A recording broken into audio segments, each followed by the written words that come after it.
waiting. And we're live. Hello, everyone. Welcome to Wine, Women, and Words.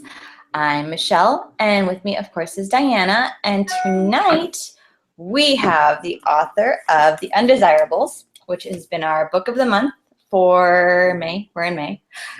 Chad Thumann. Now, am I butchering your last name? No, you're pronouncing it perfectly. I'm very impressed. Excellent. I usually get Thurman, so. That's what my phone always tries to correct it to when I'm typing it. I'm like, no, I know how to spell it, damn it. So welcome, Chad. As we explained before we went live, we have a whole list of questions. Mm-hmm. I printed them out so I wouldn't have to keep flipping back and forth through screens. Great. So we were talking a little bit about this before. This month has been super crazy for me, so I haven't had the time that I usually do to read. Usually I'll try reading at night after my kids go to bed, and that didn't really happen this month. So I woke up at 4:30 in the morning to be able to finish it, and the ending kind of blew my mind a little bit, but we won't talk about that right now. Okay. But I do have questions about that. Sure. But it's an amazing book. It sucked me in, and all the characters. I mean, I loved Peter from the beginning. Bobby grew on me. Was not a huge fan of Bobby at the beginning.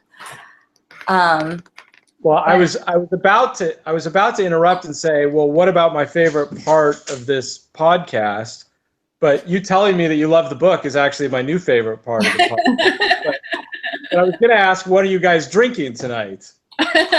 Well, we can do that too. Yes. I just opened up a new bottle. That's why I was running a little bit late, because I had to decide which bottle I wanted. And I went with the Four Sisters, a Shiraz, which is one of my favorite blends, I have to say. And I had been waiting for this to go on sale at Target because I really liked the label, but I wasn't going to spend, a whopping $20 on a bottle of wine. But I'm drinking a Pinot Noir called Prophecy. I really like the label. That is a cool label. What are you drinking this evening? I'm drinking brandy. I figure it's close enough to wine, right? Yes. But, liquor is quicker, so had to go there. I like brandy, but it has a tendency to make me cranky. Really? Oh, we don't want cranky Diana. Yeah. I was on this John le Carre kick, and they're all, like, Smiley is always drinking brandy with the whole circus. So that's what led me to, I had never tried brandy, and I tried it because I tend to drink whatever characters I'm reading at the time are drinking. And I actually really liked it. So now, much to my wife's chagrin, I drink brandy almost every night. So brandy with peaches is really good. If we were drinking what characters were drinking in the book, we'd be doing vodka, and I definitely can't do vodka. So I'm glad that. I'm with you. I can't do vodka either. I discovered a tiki drink made with vodka that I really like. It's called the Chi-Chi, and it's like pineapple and vodka and some other fruity flavors. So of course, naturally, you don't taste the vodka, so I love it. There was a period of time in my early 20s when I thought vodka was my best friend, and it was not.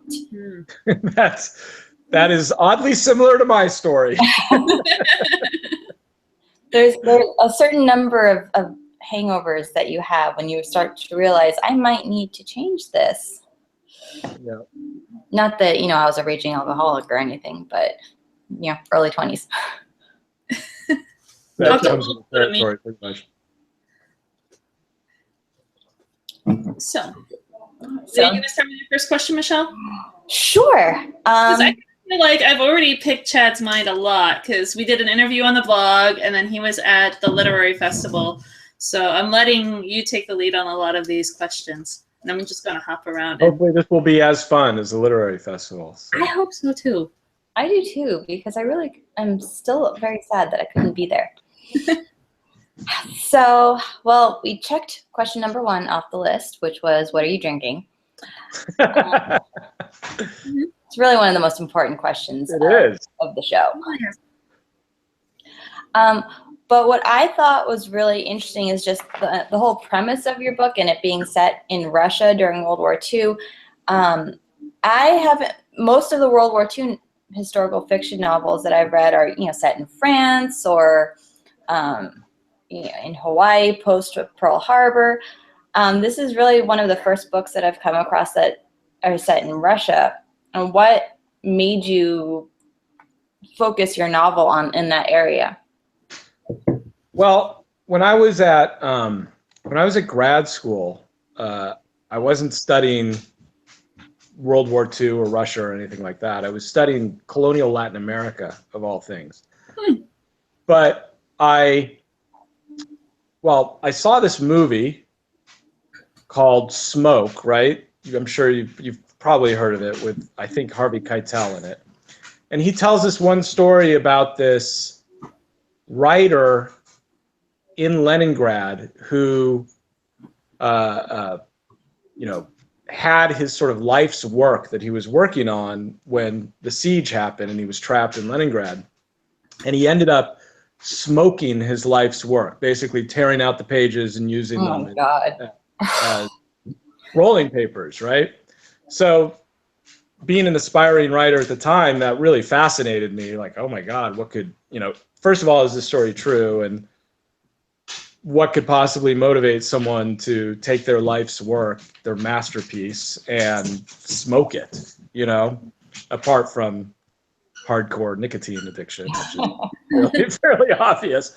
But it sort of sparked my mind. And I found the little section in the University Research Library at UCLA that had a lot of material on Russia and World War II.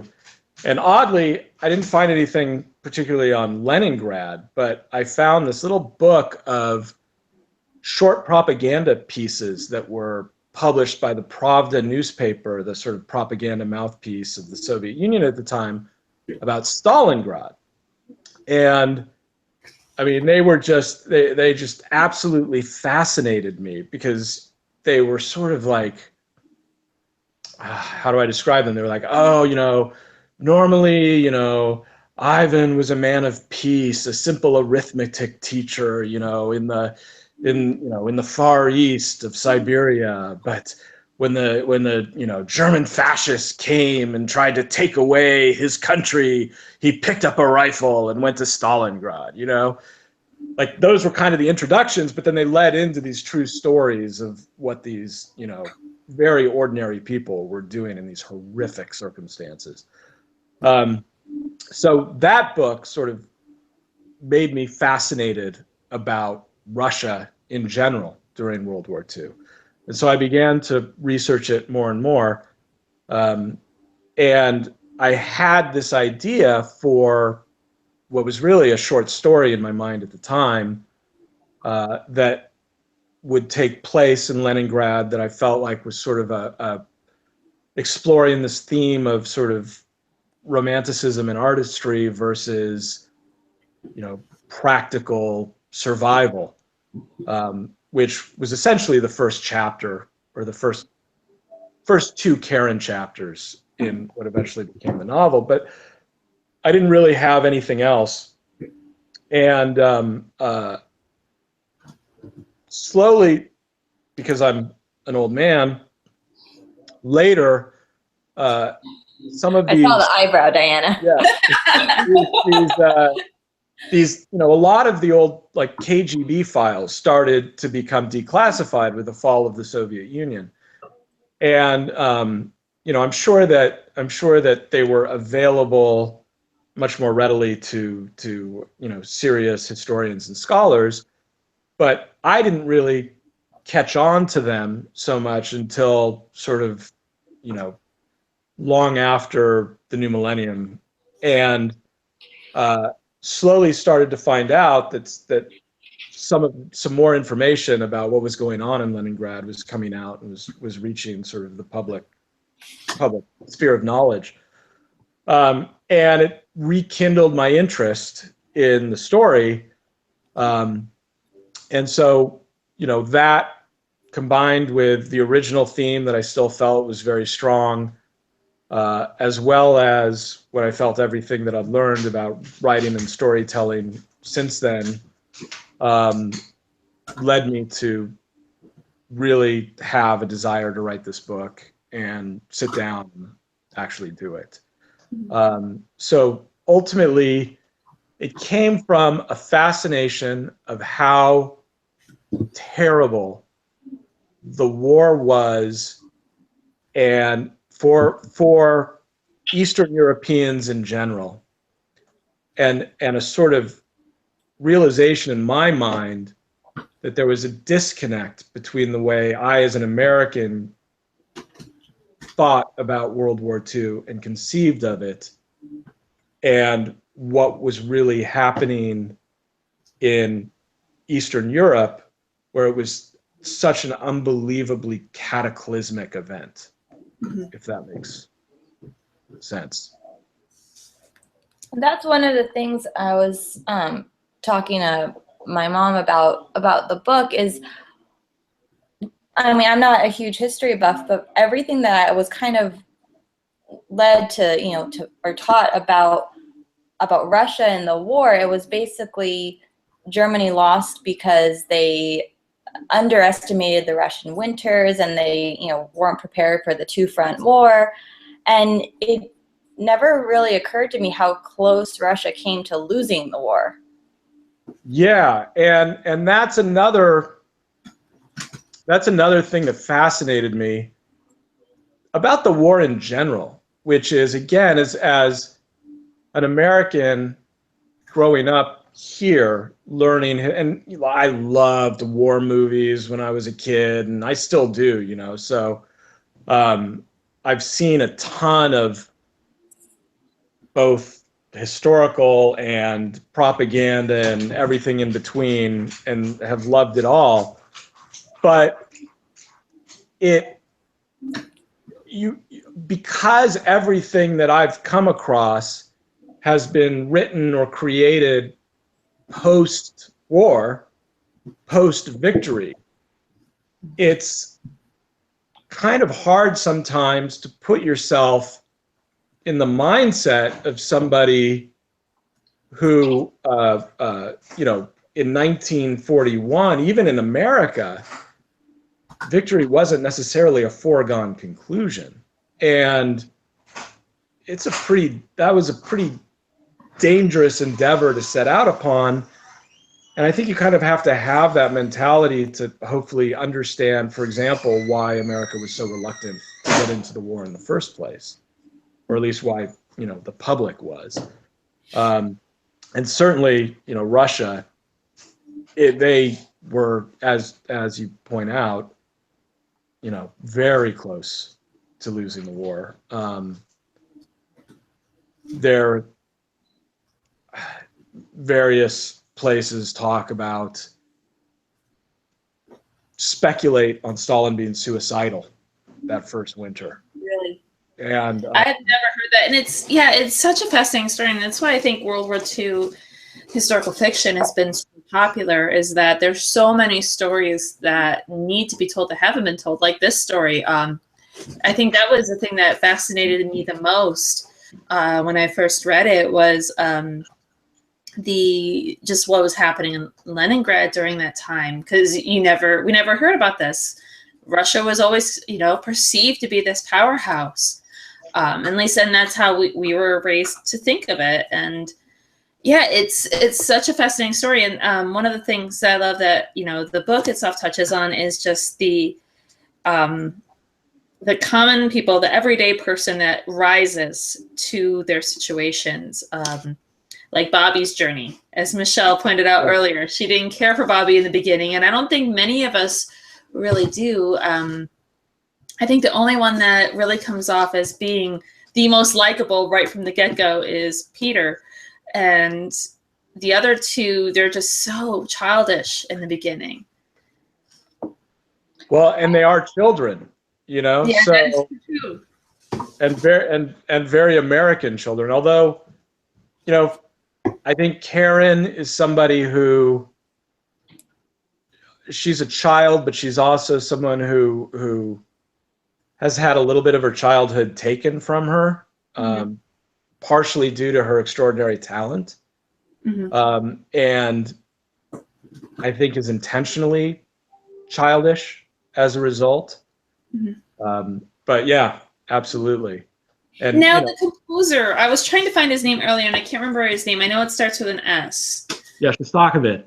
Yes. It's funny because I never heard his name before because I'm not really big on the classical music. But then after reading this book, it was like I've noticed his name pop up multiple times in like books or like a movie or something. Right. Oh, I know that guy. I don't like him. Well, okay, that's unfortunate. It's your fault too. I know. I should have, maybe I should have made him more likable at the end. My intention wasn't to make him a rap bastard. Certainly, Karen thinks he is at the outset. I agree with her. Historically, he's not at all. So perhaps that's a bit unfair. Well, I think maybe he was just self-serving in the fact that he was really trying to just save his own skin. And of course, to everybody else, he comes off as a rat bastard. Now, was he actually there in Leningrad? He was. And, I think that's part of the thing where part of the bit where perhaps Karen's view of him is a little bit unfair. I mean, because there was no real person who was Karen, and there was no real person who was Karen's father. Just clear. But he was in Leningrad. He was trapped in Leningrad. But he was evacuated. He was airlifted out of it. And he finished his composition out of Leningrad. The thing that makes Karen hate him so much is that he encourages Karen's father to stay, and then a month later flies away, which is perhaps unfair because Karen's father didn't really exist. So there's no such event in real life, But still. Exactly. My sentiment exactly.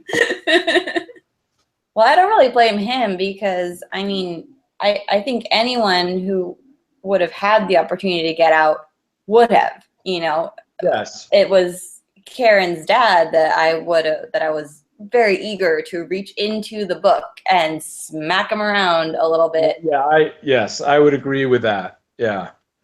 Now, Shostakovich, like one of the seminal events of Leningrad that doesn't occur in the book because Karen is outside of Leningrad at the time. She's already escaped by the time that it occurs. But that spring, they play his symphony live in Leningrad. And the musicians are starving at the time that they're playing it.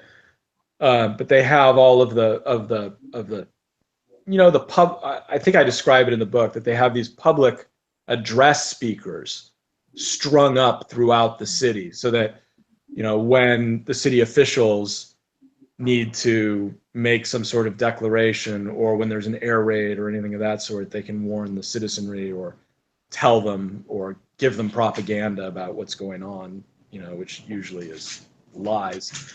But then they broadcast the Leningrad Symphony over that. And it's just, it's remembered as this great moment of human resistance in Russia today. So, again, by not having that in the book, perhaps it makes him a little more of a less sympathetic character as well. I'm just, please, all you lovers of him, don't string me up. I love him as well. It served the purpose of the book to cast that particular way. Not everybody can be a hero. Yes. Well, I think speaking of the propaganda that they would use, I think it's really interesting. And if this was true or this is part of the book, how at first the government officials, tried to keep what was happening in Leningrad a secret.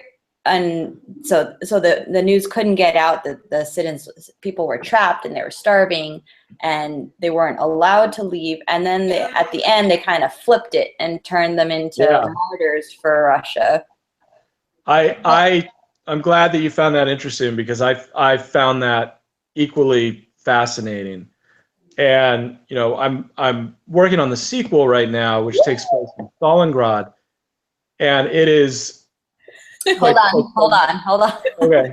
You can't casually drop that into the conversation. Yeah, did you not hear Michelle squeak? Okay, good. Well, great. But the reason I'm casually dropping it in is because it is such a 180-degree shift with Stalingrad, where equally cynical and evil, that Stalin gives this directive, this not one step backward directive, that doesn't just apply to soldiers in that city, but also applies to civilians. So civilians are not let out of Stalingrad. And the reason is because he learned through Leningrad that martyrs make great propaganda.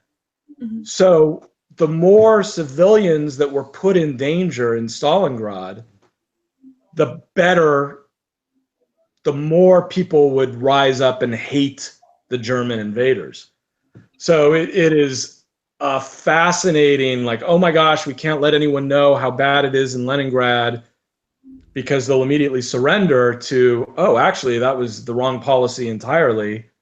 And in fact, we should let everyone know make things as bad as they possibly can be, so that we, engender sympathy and a desire for vengeance. It's crazy.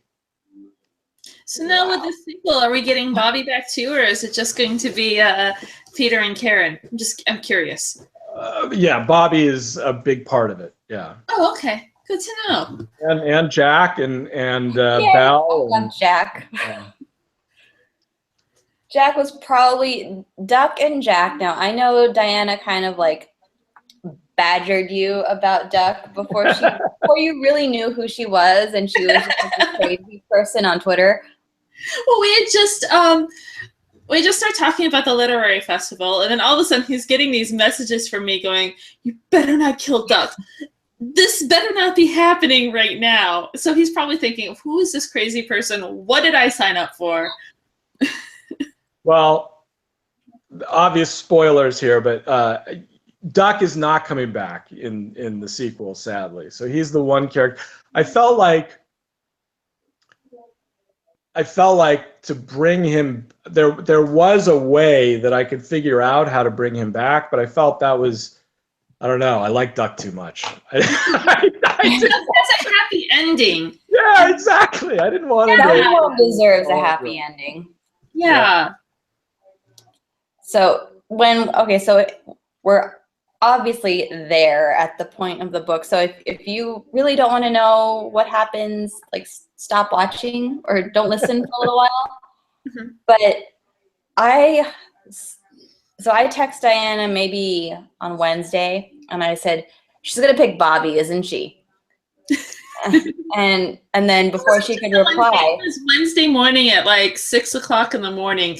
I look at my phone and I'm like, and I get the text, she's gonna pick Bobby, isn't she?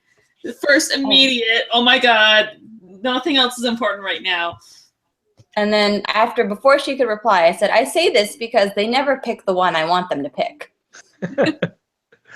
So, I get to the end and Peter goes, and I'm pissed off that she's going to let him go back, even though I totally admire his patriotism and his, desire to fight for people who can't fight for themselves. And the sacrifice. Yeah, whatever. I'm very mad about that. Did you always know that she was going to go back with him? I did. I think I did. I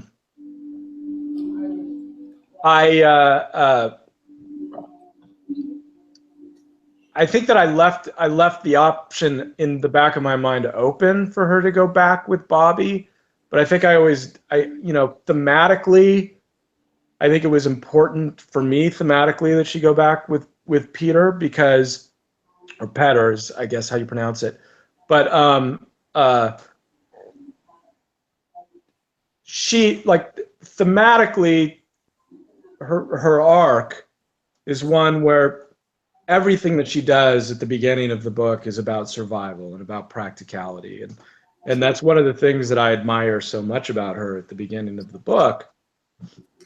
And she hates her father for being the exact opposite, which is everything he does is for some pie in the sky, romantic, artistic reason. But then over the course of the book, I wanted her to make a decision. I wanted her to make a final fateful decision at the end of the story, whereby she chose completely impractical, the opposite of survival. Because, I mean, the way that she would survive is she would go back with Bobby. She would perhaps not live happily ever after, but she would live in the United States. She wouldn't be killed, as compared to what she does decide, which is to return to hell, essentially. And that arc was very important for me. So if I were to be honest, yes, I always knew she was going to be going back with Petter. The hard part, the part that I didn't know, was how I would motivate her to do so, whether that would, hopefully, cross my fingers, be satisfying. I'm extremely glad to hear that that's what you wanted. It totally was, because yeah. I was flipping through to see how many pages I had left. So, you go like this, and while you're flipping, you kind of catch words here and there. Right. And I was deliberately trying not to read anything because I really didn't. Normally, I'll read the last paragraph of the last page because I want to know who's still alive at the end of the book. And I tried to fake you out a little bit with the title of the last chapter. Hardest goodbye. Yeah, thanks for that. Yeah. I saw that while I was flipping, and I saw the name of the chapter, and it said The Hardest Goodbye, and I was like, oh, crap. I ruined the book for myself. So, well played, because that succeeded. Well, speaking of the chapters, with the chapter titles, that's one thing that I liked about the book, is that it's the different perspectives, and we have, the choir boy and the cellist and the organ grinder, and as you mentioned, The Hardest Goodbye. And I know we've talked about this a little bit on the blog. What kind of brought you to wanting to title the chapters? Well, I've written it with each chapter most definitely following a certain perspective. I mean, I read Game of Thrones, and I'll admit straight out that I was a huge fan of that series, and it was a very strong influence on the Undesirables in terms of the way that I set out to write it. So Game of Thrones sort of opened my eyes to, oh, you know what, you can write a novel this way. I'd never read anything quite like that before. So structurally, I knew that I wanted to do that because it would keep me interested and keep me engaged and keep me writing. My first draft had much more, too clever for their own good titles to each chapter. I think, Diana, one of the things that you wrote on the blog was that one of the problems that you have as a reader when you're reading point of view chapters is that you get confused as you go. And I think that was happening to some of my friends who I asked to read it on an early stage. And so that motivated me to be like, oh, well, I really love these clever titles, but they're not working. What happened? Could I potentially fix this problem if I just title each chapter the character? So, just straight away, when you read that chapter, this is going to be from that that character's point of view. And it's creative enough where it's not the specific character. So Right. it's not Karen and Bobby. It creates that. And I hope and I hope when you get to one where you're like, oh, the goat herd, I wonder what that, is. I'm hope at least that it, engenders a certain level of curiosity in the reader. Oh, it did.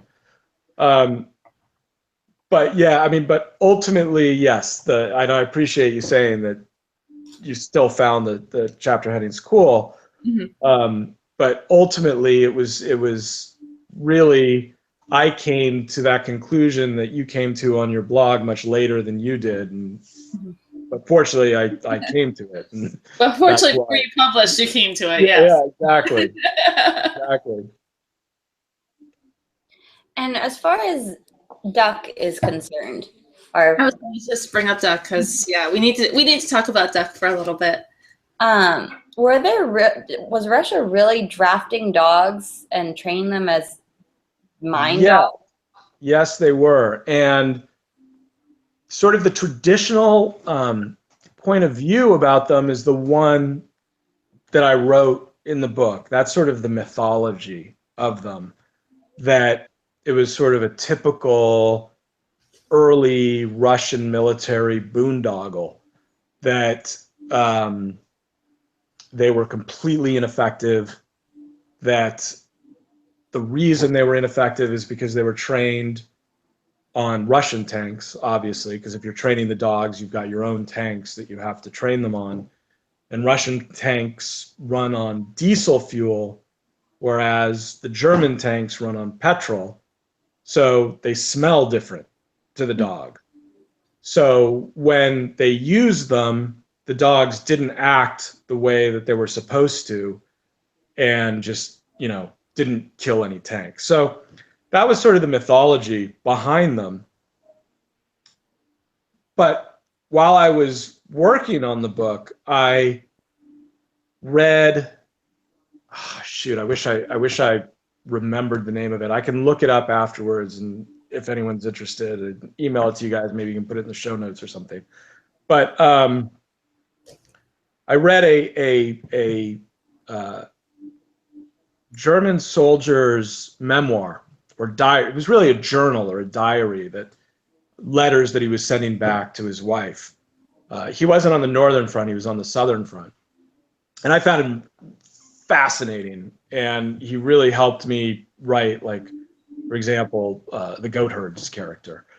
But he talks about these dogs in his journal, and he was terrified of them. And it kind of made me think, actually, the conventional wisdom, the conventional mythology is that these things didn't work at all. But as is often the case with conventional wisdom, maybe that's not exactly true. Maybe as terrible as they were on a humanitarian level, on a military level, maybe they actually worked, because apparently the German tank drivers were really frightened. And he describes them as German shepherds in it, which I've also found particularly interesting, because I didn't know that was a common breed at all in the Soviet Union. Yeah, you never think of German as being a common breed there. Yeah, but one great thing about being a fiction writer is that the mythology, you can just go with the mythology, regardless of what the reality or the truth is, and nobody really knows, I don't think. But well, I can understand a soldier being scared of these suicide bomber dogs, which is what they were. I mean, nobody wants to get blown up, and you see a dog that you're trained. Most people are trained to love dogs and be all about dogs, and then you see one coming with a vest on, and then explodes in front of people's faces. Yeah, you're gonna get scared, whether you're in a tank or not. Yeah, and there's a good point about being trained to love dogs. Apparently, the Germans had, love of animals was a strong part of their culture in general. So, well, that one soldier basically risked his life to go to Duck when he was tied to the tree. They Right. sent a whole team out to get him. Right. Right. Because the captain Loved ordered dogs. them. Yeah, because he just happened to love dogs. So, you know, and But that, you know what? That totally would have been me too. If I saw a dog stuck out there, I would have been like, "Hey guys, let's do something. Yeah. He's a dog." I've already discussed this, and I'm going to be one of the first to go in the zombie apocalypse because I'm going to be too preoccupied with protecting the dogs. yeah, Everything else can fend for itself. well, and you know, I was listening to some of your, I guess the past couple of weeks, you were talking about it a little bit on your podcast, and you had mentioned this, which I would completely agree with you, Diana. You had mentioned that for you, it's like the dog doesn't really have a choice. So that it's like dogs and children, you know, those are the things that, you know, that's probably why they're so emotionally devastating when you see terrible things happening to them in literature or on film or what have you. And that's kind of what I put in sort of the dissident's mouth. That's sort of the point of view I'm trying to push in that, which is they're innocent by virtue of not having a free will, essentially. Obviously, you know, dogs aren't innocent in sort of the classic sense. They can be quite vicious, but where I think in the important emotional level, yeah, they didn't ask for it. Friend for a reason, yeah. Yeah. And for the other supporting characters, that Jack became, as soon as he was introduced, I liked him better than I liked Bobby. I liked, by the end, I really liked Bobby. I think he grew and matured a lot once he joined the army and started training, and I think he really kind of grew into himself. But once, you know, you started getting to know Jack, I think that was another character that I texted Diana, and I said, Jack doesn't die, does he? Because I can't handle No. What you text me was, Jack doesn't do what I think he's going to do, right? No, okay, no, that was Bobby. I thought Bobby was going to go towards Japan. I thought it was going to be another Pearl Harbor moment, movie Pearl Harbor, when they go and drop the bombs. I didn't see it. I didn't see the Michael Bay one. I thought, oh God, please don't go to Japan. Like, don't die. Don't like, I don't really like you, but don't die. That's awful. Yeah, so when I was getting these texts, I had to be like, okay, which point in the book are you? So I can match up where you are, so I can either laugh at you, because I'm not telling you regardless. Yeah, the only person I actually give spoilers to is the husband, because if I don't tell him what's going to happen, he'll actually go ahead and Google it. Like, we're watching American Gods right now, and he hasn't read the book. So I refuse to tell him things like who Wednesday really was. And he was like, okay, fine, don't tell me. Pulls out his phone and Googles it for himself. And I'm like, I love Google. I love Google. I love Wikipedia. You know. That's what I do when I'm watching documentaries or historical fiction movies. I'm like, wait, or not. Right. What really happened? Are they still alive? Yeah. I'm absolutely guilty of the same thing. Well, I think that's part of the fun of historical fiction, where you learn a little bit as you go. I mean, obviously, the main characters in this book are fictional, but you learn about Leningrad. So as I'm reading the book, I'm Googling what happened in Leningrad.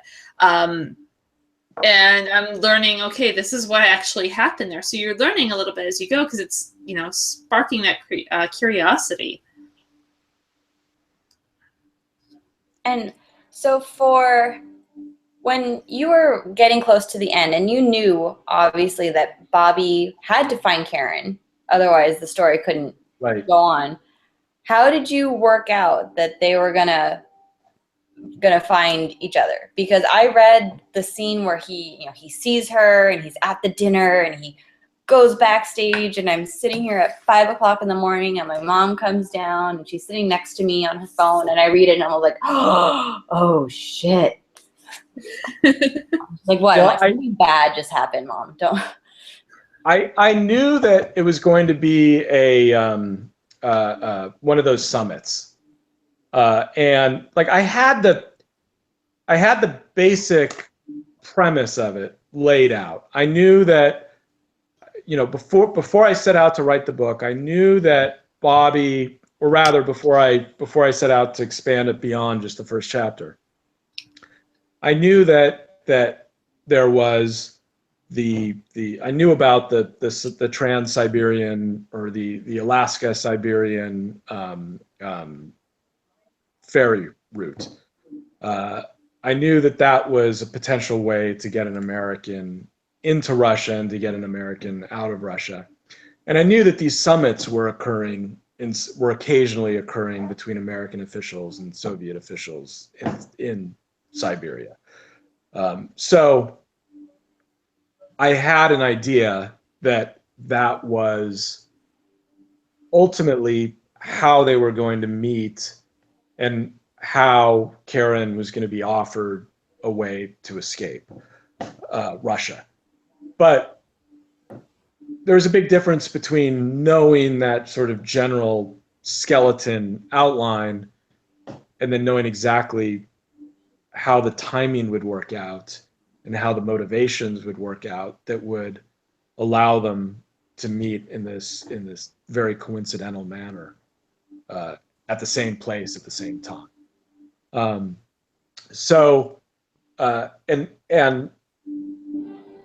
to be honest, I like to write that way because it keeps me engaged as a writer, because I kind of don't know exactly what's going to happen next, or what the next chapter is going to be. I know where it has to get to, but I don't necessarily know how it's going to get there, if that makes sense.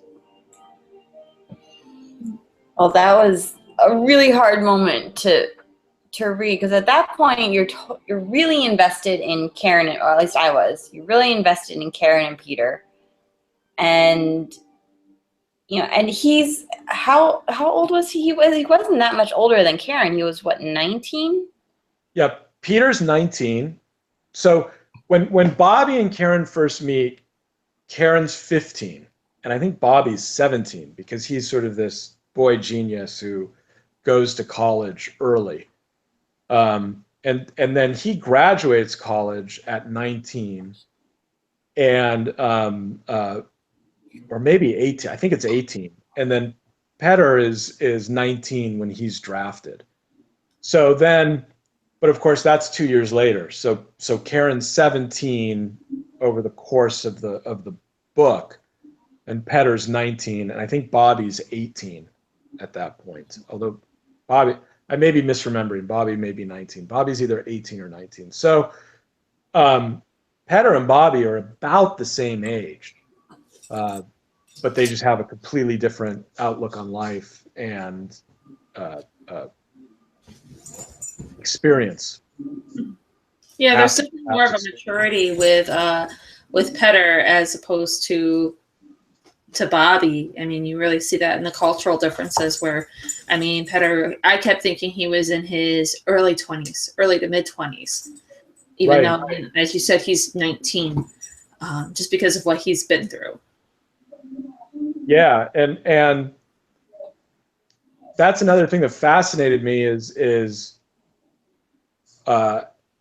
when I was studying Latin America, you know, I was tangentially studying places like Cuba, and it you know, this idea how people manage to survive in totalitarian regimes. There's a very specific mentality, that defense mechanism that you seem to have. And so I was really interested in exploring that. Okay, Petter's obviously an extremely bright kid. Mm-hmm. How does someone as bright, as switched on to the world as he clearly is, manage to sort of shut it all down and survive in a place where expressing yourself can get you killed. Mhm. You know? Yeah, it's really fascinating, especially with Russia coming up with in the news so much more in recent weeks. Right. Yeah. Because it's a culture, even though we're so familiar with it in so many ways, since World War II, it's still so very foreign to us culturally. So it's really interesting hearing you talk about getting into that mindset of the totalitarian regime and whatnot. And I feel like what you just said about how people learn to survive, I think the character that kind of summed that up perfectly was Duck's owner.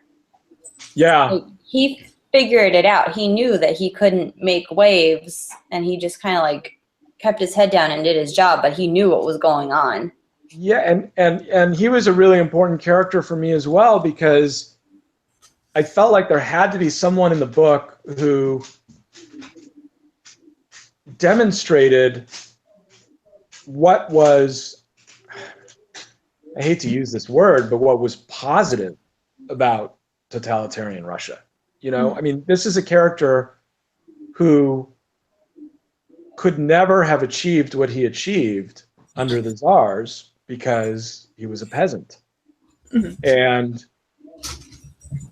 he just happened to be the right person to become a pediatrician under, you know, communist and then Stalinist Russia. And he recognized, he's smart enough to recognize that he owes his position to the communist regime, but he's also smart enough to realize that it's completely fucked. And, you know, if you were in that, like, how would you feel about it if you were in that position? You know, it would be rough. Mm-hmm. And knowing that, you know, there's really nothing you can do. Like, You could protest and you could say it's wrong, but then you would be end killed. up, yeah, you just end up like one of these people. I mean, it's. Yeah, I mean, unless you're willing to actually give up everything that you have, it's you gotta keep your head down and push through. Right, unless you're willing to martyr yourself, which, you know, plenty of really very courageous people were willing to do that. But yeah. But yeah, it's like that character. I mean, he had a family to consider. You can't necessarily be a martyr when you've got a kid and a wife and people who depend on you. Yeah. And another thing that just kind of clicked for me is the one theme, I think, of your book is each of these characters, Bobby Pater, I'm going to pronounce his name right from now on, and Karen, they're all extraordinary people in their own ways, and they would have probably excelled if they hadn't been sucked into the war, but it kind of stripped them down. It took their extraordinariness and took it all away and forced them to work with whatever they could find to survive. I completely agree with Karen and with Bobby and with Petter if he wasn't growing up in a totalitarian regime. But since he was growing up in a totalitarian regime and he was smart enough to survive in that situation and not too idealistic to martyr himself, you know, as we just talked about, he probably wouldn't have achieved anything if it wasn't for the war. He probably would have just lived. You know, yeah, he probably would have just, but you know, what is achievement? I mean, he probably would have found a degree of happiness in the simplicity of life working at his uncle's, you know, lumber mill. Right. And that was kind of his whole theme, right? Of just being happy. That was his.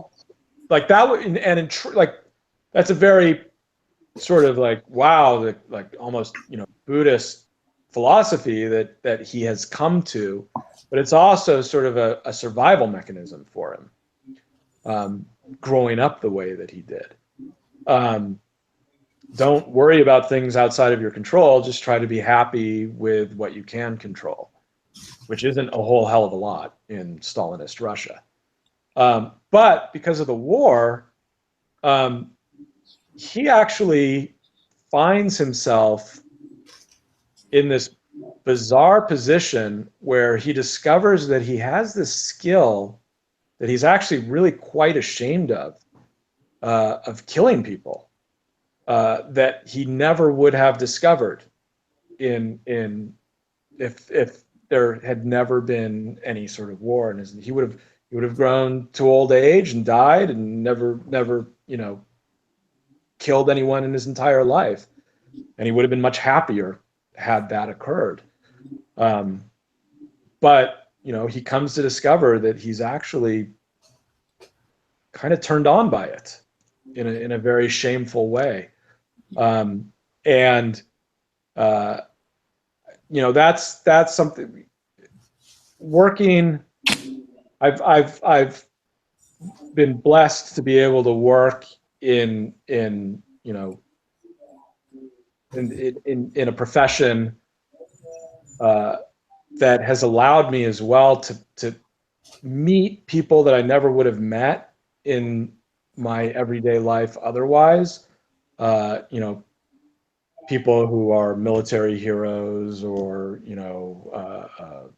highly decorated Secret Service agents or what have you, just because I've been fortunate enough to work on films that are based on their lives or their stories.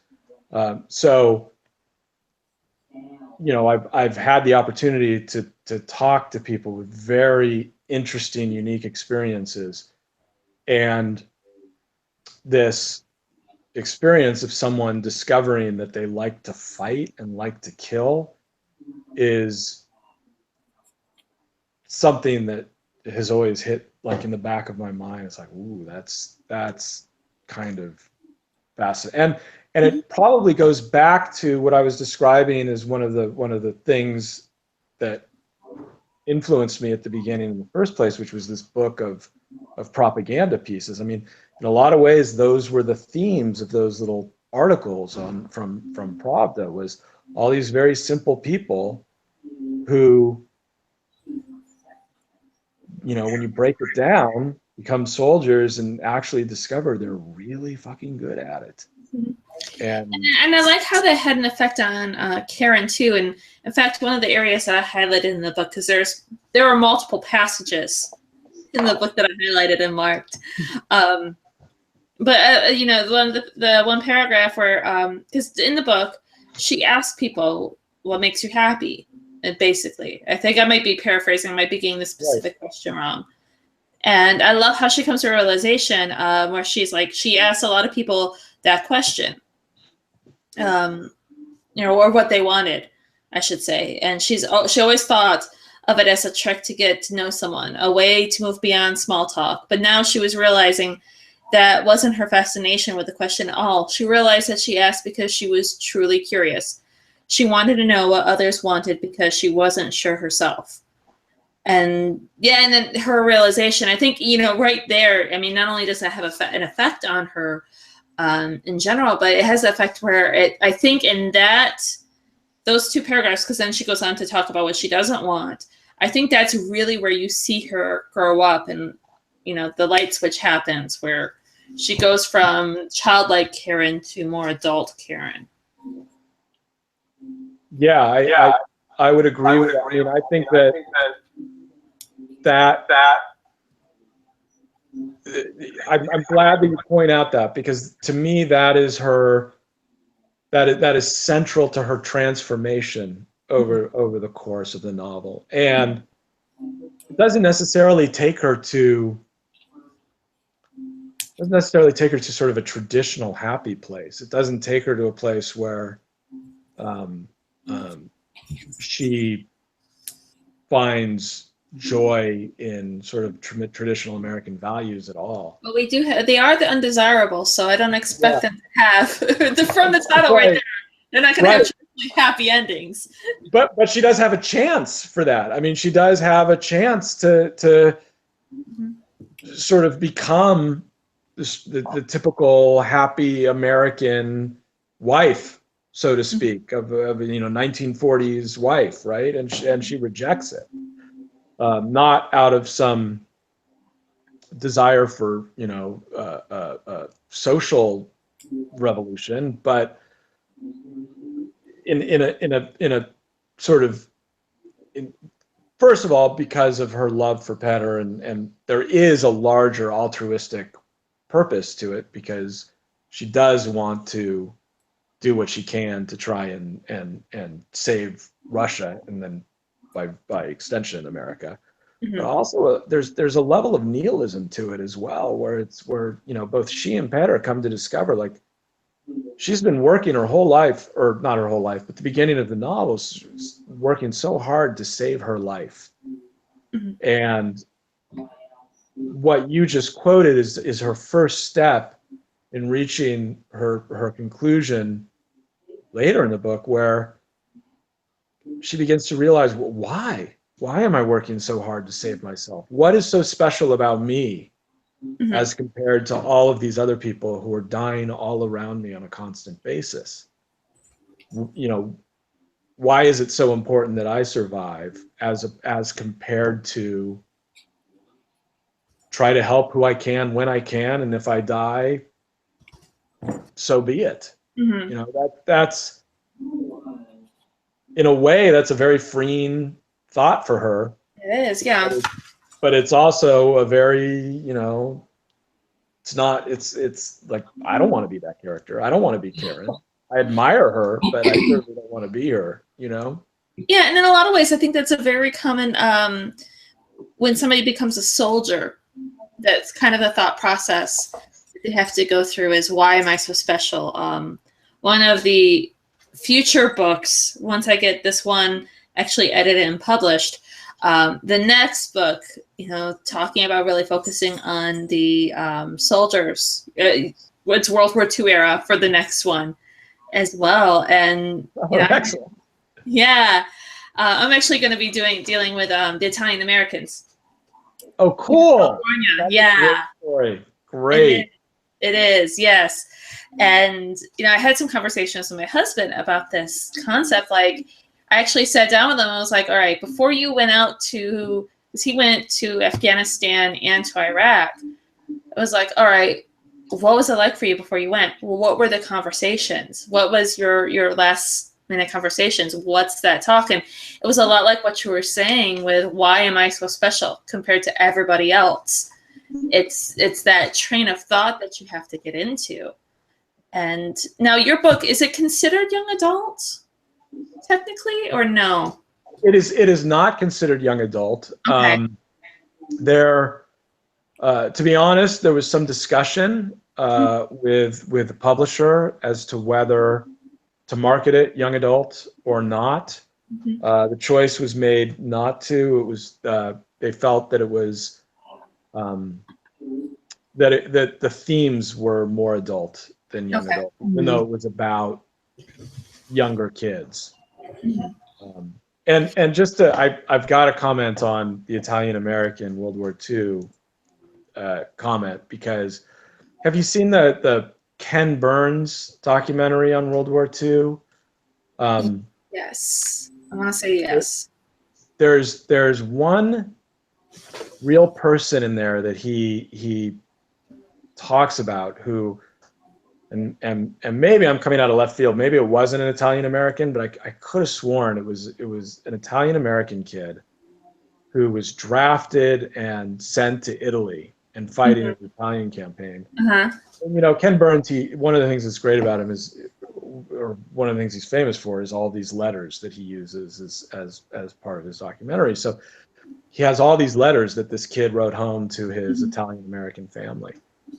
And they're like, oh, it's fantastic. The food is great. We're hanging out on the beach in Italy. I've never. I love World War II letters. Love that.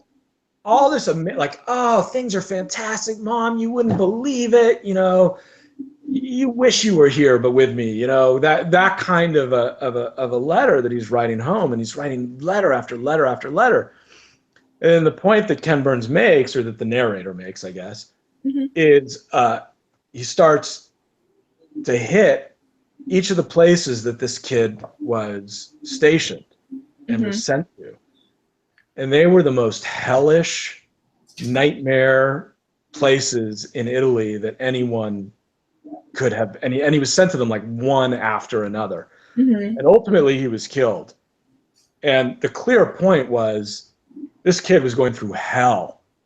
And yet every letter that he was sending home, just to like keep his parents from worrying too much about him, he's like incredibly vivacious, like, oh, things are fantastic, I love Italy, you know, and it, I don't know, that story, whew, that got to me. Yeah, going through one of the things I've done for research off and on is going and reading through the letters. Love reading through the letters, because that's the only way in the story to keep those characters still on the side, you know, mindset of everybody, because they don't just disappear. And you have this interesting perspective because it's similar to what we're dealing now with like Muslim Americans, where there's stories of soldiers who their kids and their parents aren't citizens, and they're up for promotion, and they're like, oh, hey, yeah, no, you can't get the promotion because your parents not a citizen. They're an enemy alien, so you can't have this. Wow. Yeah, so there's a lot of similarities there. Well, what can you tell us anything about the sequel? No. Sure. I mean, now let me say before you get into it, I am a little worried because I had this whole nice happy ending set in my mind about what happened to Karen and Petter, and like another friend of mine, I don't know if you remember meeting her at the literary festival, Antonia, she read the book too.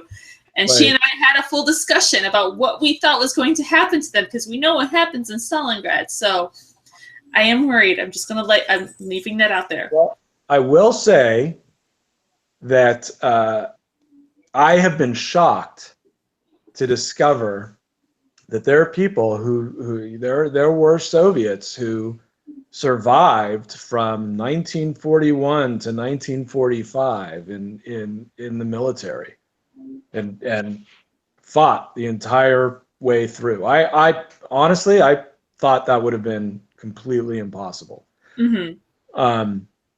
But there's this great, oh shoot, what is it called? There's a series of little short documentaries, and I think I put links to a couple of them in my blog on Goodreads. But there are these little short interviews of people who fought, or not necessarily fought, but for example, there are a couple women who survived Leningrad, but various people who sort of survived the war in World War II. And it's really interesting. And there are a couple of people who, couple of men, soldiers who, you know, and they're sitting there and they've got just, you know, they're very old, obviously, and they've got these just ribbons and medals, you know, just all over their chest. And they're, you know, sort of telling their story, and often tearing up as they're telling these horrible things that they went through. But I'll, again, you know, I can email, I blanking on the name of it, but it's a pretty cool, because they're very short. They're like 5-10 minutes long each. So it's not as if you have to sit there and watch a whole long thing. So there's a possibility that she and Petter could survive. Okay. Yes. Well, because the historical note that's like right across from the last sentence of the story is not very promising. No, it's not. I mean, I kind of, you know, when I texted Diana and I said that, you know, that wasn't the ending I was expecting, she was like, well, Google Stalingrad, World War II. And I you know, kid, so I forgot to text you back. But what I was going to say is, I'm assuming that they die. You know, I'm not assuming that they live happily ever after, but at least they were together. Yeah, and the reason that I put that note in there was because it was important to me that the reader feel what Karen feels at that point. That Karen makes that decision with the belief that she will probably die. You know, she's not making it with some sort of, she's not naive. Let me put it that way when she makes the decision. Now that said, that doesn't mean that she actually dies, but she doesn't make the decision with the belief that perhaps she'll survive. Yeah, she's not the same Karen she was in the beginning of the book, where she was self-serving and it's all about what she wants right then and there. This is a much more worldly Karen. Right. Right. Well, there's, you can only see so much before you can't go back to who you were. I mean, if Bobby had found her when she was still in Leningrad, or when she decided that she wanted to escape, she probably would have gone with him without, or even when she first met Petter, she would have gone with him and left Petter to die. For sure. And even, I mean, imagine Karen even then coming back to the United States and being told, like, okay, go and, play the cello and, maybe raise some money for war bonds. Like, after what she had been through, what would her life in America really be like? Yeah. She imagines it, she fantasizes about it. But the truth is, I mean, she will not be able to relate to anyone that she meets. And at least with the choice that she made, every single person she meets will immediately relate to her. Granted, that might be a very short period of life, but at least they can all look at each other and know exactly. And shared experience, I mean, that's part of the reason that she falls in love with Petter, is that discovery of shared experience that she feels like she's been missing in her life. Well, oh, sorry, go ahead. I was just agreeing. So, although oddly, the one person who perhaps eventually could is Bobby, and as soldiers return, but as a woman at that time in America. Well, I think she ended up going through a lot more than what Bobby went through. I mean, yes, he went through the whole thing, yeah, but what she went through in Leningrad, I think, was so much harsher than anything that he had to deal with. That's absolutely true. But at least he had a reality check of a certain degree of mortal experience, if that makes sense. Certainly more so than any woman that she would meet going back to the United States at the time. Absolutely. I think that she probably could have found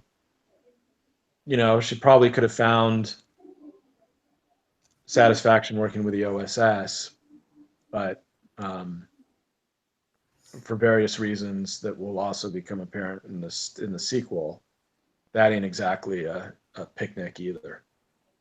Well, and then when you mentioned that in the book, and at that point you don't know, you're assuming she's going back, I got so mad. I was like, these people, this government is going to take this girl, this 17-year-old girl who's been through hell. She watched her father got eaten by other people, and she had to go through all of this. She escaped death how many times, and all they're going to do is turn her into a spy and work her right back into the machine. I got so mad. He's an asset. Well, you'll enjoy getting mad about what happens to Bobby in the second book then. So you're going to come back on the show when we read the second one. All right, absolutely. And Michelle's probably going to scold you then too. You're going to need a big bottle of brandy for that one. We're so welcoming here. You've been warned We were nice. Yeah, absolutely. Well, I know we could probably talk for another hour, but I believe we have hit our hour mark. So, so thank you so much, Chad, for coming on. I had such a great time talking to you. Thank you for inviting me. It was very enjoyable. And so we'll definitely, as soon as that second novel comes out, let us know, and we'll make that our book of the month. Absolutely. Absolutely. Thank you so much. Have a good night, everyone. Bye. And then join us next week. We're going to have the president of the Women's National Book Association on. It's going to be a good one. Bye. Bye.